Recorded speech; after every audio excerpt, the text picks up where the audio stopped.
Hi, everyone, and thank you so much for joining us for part two of our Landlord and Investor Seminar. Today, we're going to be talking with Melissa Beth Scott.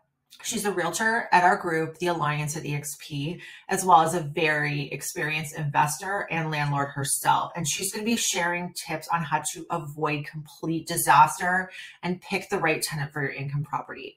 I hope you enjoy this video and stay tuned for series 3 of this seminar, which will be released next week.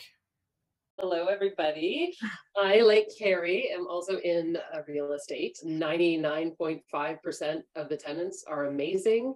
And I learned very quickly to mitigate risk. I had to define who I wanted to be as a landlord, number one, what sort of tenants I wanted to have, and how to appeal to those tenants. When I started, there wasn't a lot of services available for landlords. So everything that we had to do was manual back then. Initially, the first company that I dealt with, it was called 10Check. Now there's other companies that seem far superior to that, which I would highly recommend. And these are companies that help you screen the tenants, catalog the tenants in the sense of, do they pay on time? You can monitor everything that they're doing. And then there's sort of a global resource that everybody can have access to. And it is my understanding, I mean, there's no secrets to any of this. The tenants know that you're using the system, they agree to it, but it's hugely helpful, especially from a screening process. So I basically, to keep it really simple, I set up 5 steps in order to approach being a landlord. I always had a policy, number 1, which was no family, no friends. If I did rent to anybody that I knew-ish, it was always done the same for them as it was everybody else. It's mitigate loss. So my 5 steps that I did were set your requirements, do initial screening, use an application, screen the tenant, and then make the decision of who you want to rent to. It sounds really simple. Decide what kind of a landlord you want to be. Decide who you want to rent to. Do you want to be student housing? Do you want grad students? Because I can assure you, grad students are not that great. They're so focused on school that sometimes they don't look after the place that well. Do you want young professionals? Do you want divorced people? Single parents? Do you want to rent to places with kids? Think of whether or not, let's say, for example, you have a triplex. If you have one floor with young students, and then you have a family on one floor, and then you have, a single guy in the basement, are these people going to be able to live harmoniously? It sounds really simple, but you need to actually be cognizant of who you're renting to in order to mitigate phone calls, because that's ultimately, we don't want to be called. The fewer phone calls you have as a landlord, the easier it is to maintain a property. So each tenant group has its pros and cons, and you have to determine what you want to go with. Whenever I rented to students, actually, they were always female. It seemed to always work out that way. I always had a cosign on the parents. I never had any problems with rent. So that's almost a guaranteed thing.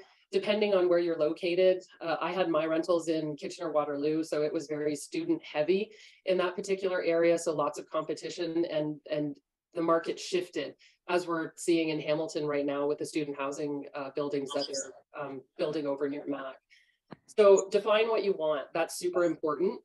And then the first step to screen the tenants is actually with your rental ad, because how you word your ad will immediately screen out a lot of people.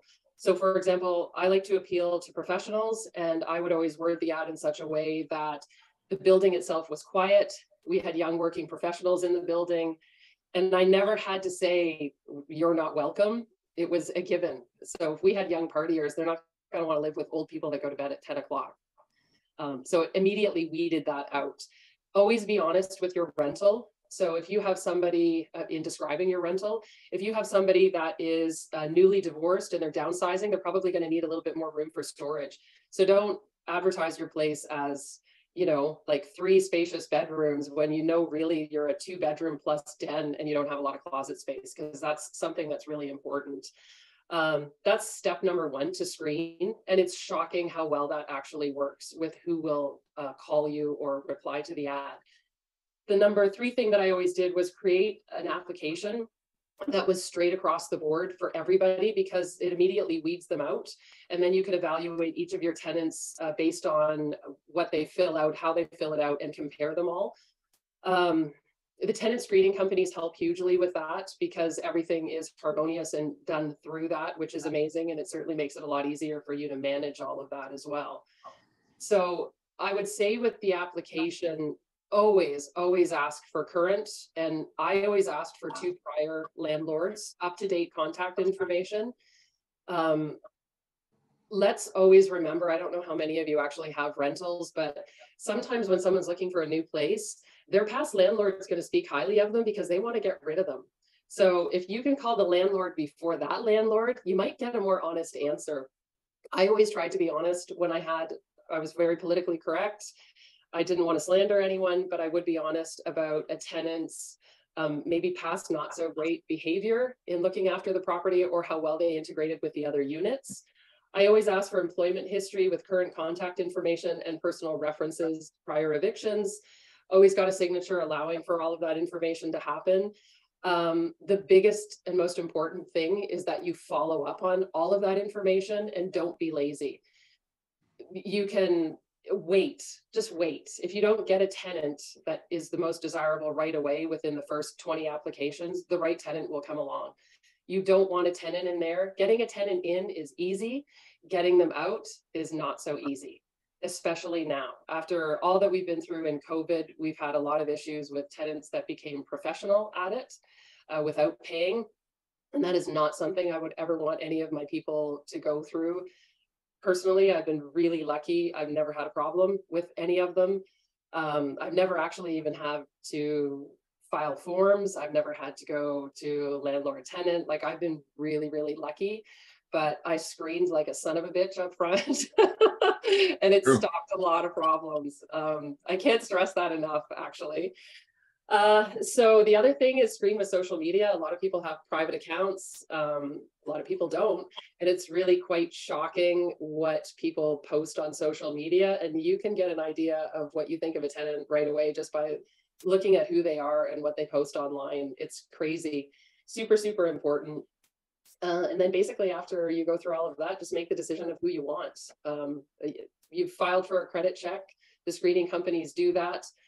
I personally believe in having a credit check done. I use that sort of as the last when I'm getting down to the nuts and bolts of who I want to choose to be my tenant.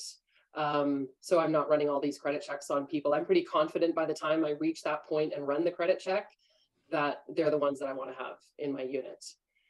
And that's about it. It's Melissa, straightforward, but it's worth it. Yes. Melissa, we were talking the other day about a company that not only provides screening for all of your applicants, but that also provides insurance. Yes.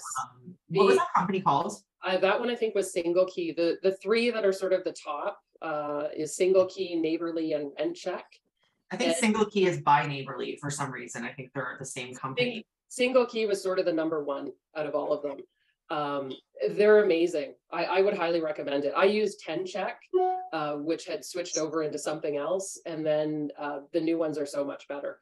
And it's really to mitigate risk. It's a small fraction and it's a cost of doing business with 100% write-off. So it's worth it. So from my understanding, they potentially cover Single Key, potentially covers if the tenant falls within certain criteria. Yes. They will cover up to 1 year of non-payment of rent, which with a cap of $50,000. I believe they cover 2 months of rent for an early, when a tenant gets up and moves pretty quickly to give you time to look for a new tenant, and $5,000 in damage, it's something worth looking into here from Raj. He says, I wish I attended this call before I rented my house.